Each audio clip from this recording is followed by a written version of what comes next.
Avec une production nationale annuelle d'environ 215 000 tonnes en 1998, la Côte d'Ivoire ne produit qu'environ 30 000 tonnes ces dernières années, soit une baisse de production d'environ 86%.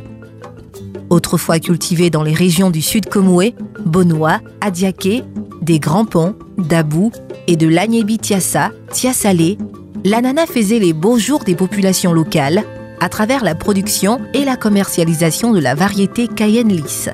En 2002, les producteurs de la filière ananas, regroupés au sein d'une même organisation de producteurs, l'Organisation centrale des producteurs exportateurs d'ananas et de bananes, OCAB, ont rencontré des problèmes, baisse du prix de vente de la variété Cayenne lisse, concurrence sur le marché européen par d'autres variétés venant d'Amérique latine qui ont fait chuter la production de l'ananas. Les planteurs, mais surtout les petits, ont eu de plus en plus du mal à exporter leur production à partir du port d'Abidjan à destination des marchés européens. Par le passé, les producteurs et les exportateurs étaient confinés dans une même structure qui était l'OCAB. L'OCAB a fonctionné à un moment à la satisfaction de tous les producteurs, je dirais même de tous les intervenants dans la filière. Et puis, à partir de 2002, la filière a été confrontée à plusieurs problèmes. Premièrement, ce sont des problèmes liés au conflit militaro-politique de 2002. Les exportateurs ne pouvaient plus venir en Côte d'Ivoire. Les bateaux qui devaient charger n'ont pas pu se présenter au port. Donc, finalité, les exportateurs, les producteurs n'ont pas récolté, ou bien ils ont récolté. Les fruits ont été embarqués sur certains bateaux et en fin de compte, on a eu plusieurs avaries.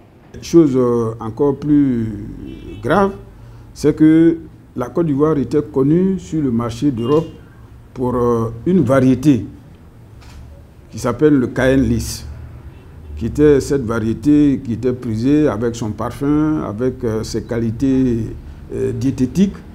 Aujourd'hui, ce que vous avez sur le marché, c'est un produit hybride qui vient de l'Amérique latine, qui s'appelle le MD2. À partir de ce moment-là, les importateurs se sont détournés de l'origine. 2, notre produit, qui était la Cayenne lisse, ne trouvait plus de preneurs sur le marché international. D'où la déstabilisation complète du système de production et d'exportation. Du fait de ces difficultés, une autre fêtière a vu le jour. L'Organisation des producteurs exportateurs de bananes, ananas, de mangue et autres fruits de Côte d'Ivoire, OBAMSI. Avec l'OCAB et l'OBAMSI, les enjeux et perspectives de la filière ananas s'articulent autour de la relance de la production, de l'exportation et du repositionnement de l'ananas origine Côte d'Ivoire sur le marché européen. À cet effet, ces deux organisations avec en leur sein des coopératives de petits planteurs, dont la Fédération nationale des coopératives fruitières et légumes, FENACO-Fruitel, qui regroupe 10 coopératives interrégionales, membres de l'OCAB, et coopératives des planteurs du Sud Comoé, COSUCO, membre de l'OBAMSI, qui regroupe 9 producteurs, utilisent différentes stratégies pour redynamiser la filière. Les premières actions, c'était d'abord la création de la structure, et la sensibilisation des producteurs membres à l'action coopérative et au regroupement. Et donc, depuis près de 6 mois, nous avons lancé une campagne de sensibilisation et aussi de recensement des parcelles pour quand même savoir un peu le volume que nous représentons. Il y a tout le marché de la Côte d'Ivoire que nous voulons organiser, le marché local, et qu'on présente des produits sains et marchands, mais on gagne beaucoup plus d'argent que d'exporter. Il y a tout le marché de la sous-région. La CEDEAO, c'est quand même au moins 350 millions d'habitants. Si chaque membre, chaque habitant de la CEDEAO ne consomme que ne serait-ce qu'un kilo d'ananas dans l'année, ça fait quand même 350 millions de tonnes, ce qui est même impossible à produire. L'ananas de Côte d'Ivoire, il est voulu partout. Il y a la Russie qui en demande. Il y a les autres pays, même l'Iran demande. tout le monde demande. J'ai fait tout un dossier sur comment faire pour que nous ayons une bonne commercialisation et une bonne transformation de l'ananas.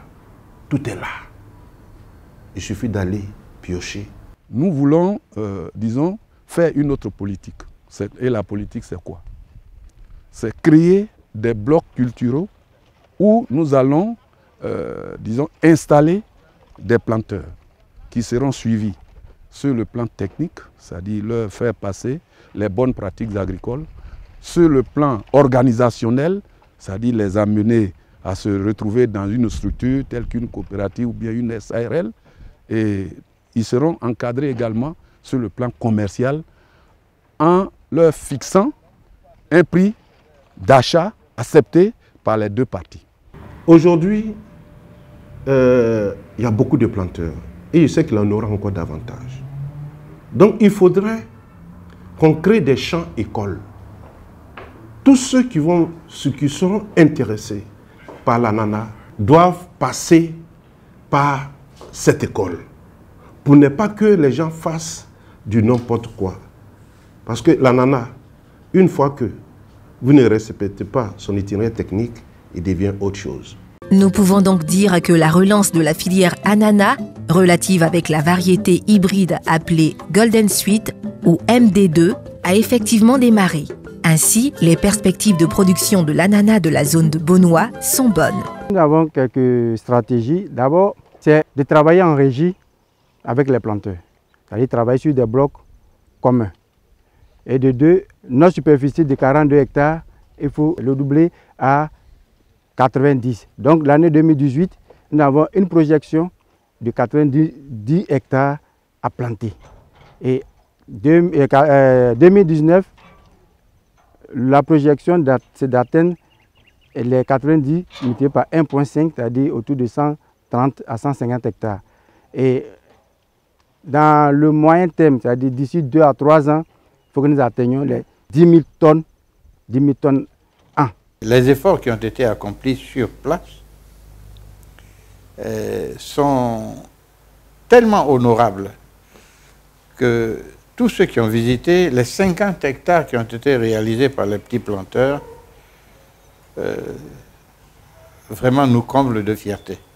Il faut noter que les stratégies de relance de la filière ananas, mises en œuvre par les producteurs à travers l'OCAB, l'OBAMSI et Fenaco Fruitel, ont pour but d'apporter un souffle nouveau à la filière et d'aider les producteurs à vivre de leur production. C'est donc à juste titre que la SCB encadre un certain nombre de producteurs de l'OBAMSI de la zone de Bonois. Cet encadrement permet aux producteurs de mieux suivre l'itinéraire technique de l'ananas jusqu'à la récolte, mais aussi un meilleur entretien de leurs parcelles. L'engagement de la SCB se résume en 3 axes. Il y a d'abord la fourniture du matériel végétal.